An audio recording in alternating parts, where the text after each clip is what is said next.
Sekolah Yayasan Putra Pakuan Desa Cimandala, Kecamatan Sukaraja, Kabupaten Bogor, Sabtu pagi menggelar pentas seni dalam acara wisuda SMP kelas 9 dan wisuda SMK kelas 12 bertempat di aula sekolah. Sebanyak 362 siswa-siswi SMP kelas 9 dan siswa-siswi kelas 12 SMK Sekolah Yayasan Putra Pakuan dari 6 jurusan, diantaranya otomatisasi dan tata kelola perkantoran, akuntansi dan keuangan lembaga, teknik komputer jaringan, multimedia, teknik kendaraan ringan otomotif, dan teknik bisnis sepeda motor, terlihat sumringah karena semua siswa mendapat hasil lulus dari sekolah dan mendapat nilai terbaik. Pembina Yayasan Putra Pakuan Agus Suhendi mengatakan dari jumlah 227 siswa-siswi SMP dan 135 siswa-siswi SMK Yayasan Putra Pakuan dengan total 362 siswa itu dinyatakan lulus 100% dari sekolah.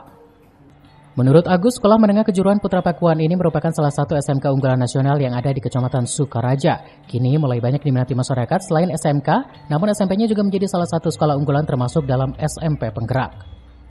Sementara siswa-siswi SMP Putra Pakuan sekitar 75% masuk ke sekolah negeri dan 80% siswa-siswi SMK ada yang terserap bekerja di dunia industri perusahaan lokal dan asing. Namun ada juga yang melanjutkan ke perguruan tinggi negeri.